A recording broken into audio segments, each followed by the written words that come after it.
ঢাকা থেকে ফ্লাইওভার উপর দিয়ে উত্তরা থেকে যাচ্ছি কাপাসিয়া কাঁঠাল আনার জন্য। বন্ধুর কাঁঠালের বাগান আছে, সেই বাগান থেকে কাঁঠাল নিয়ে আসবো। আমি আমার চাচাতো ভাই আমরা যাচ্ছি ফ্লাইওভার উপরে পিকআপে করে চড়ে, এই যে পিকআপ করে চড়ে যাচ্ছি গাজীপুর কাপাসিয়া সন্মানিয়া গ্রাম থেকে। আমরা কাঁঠাল খাবো, কাঁঠাল আনার জন্য যাচ্ছি। এই সেই পিকআপ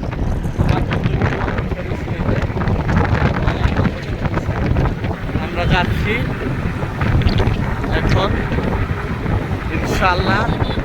শওকত ইসলাম ব্লগের সাথে থাকবেন, আমাদের সাথে থাকবেন।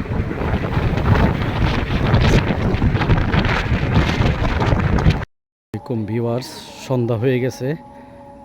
গাজীপুর কাপাসিয়া সন্মানিয়া গ্রামে আসতে আসতে আমার ফ্রেন্ডের এই যে কাঁঠাল বাগানে, কলা বাগানে, লটকন বাগান, এই যে লটকন, জানি না অন্ধকারে দেখা যাচ্ছে, এই যে লটকন গাছের লটকন সহ, হ্যাঁ, আমার বন্ধু মিজানুর রহমান সিনা, এই যে দেখেন ওনার বাগানে চলে আসছি আমরা আজকে কাঁঠাল পাড়তে।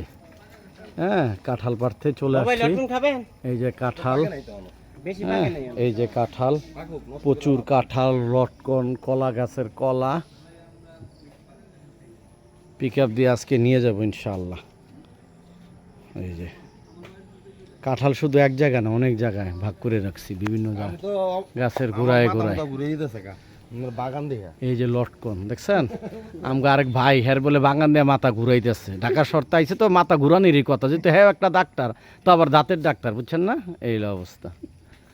এই যে মুন্সি জয়নাল হাজিরি আমগো ভাই, বুঝছেন, এদেন ফ্রি খায় পেটটা কি বড় করছে, দেখছেন ওনার অবস্থা এরকম। যাই হোক, আমরা গাজীপুর কাপাসিয়া সন্মানিয়া গ্রামে চলে আসছি কাঁঠাল নেওয়ার জন্য, লটকন নেওয়ার জন্য, কলা, কচু, লতি সব নিয়ে যাবো ইনশাআল্লাহ। হ্যাঁ, আমাদের সাথে থাকবেন, শওকত ইসলাম ব্লগের সাথে থাকবেন। আসসালামু আলাইকুম ওয়া রাহমাতুল্লাহি ওয়া বারাকাতুহু। অবশ্যই আমাদের সাথে থাকবেন, শওকত ইসলাম ব্লগের সাথে থাকবেন।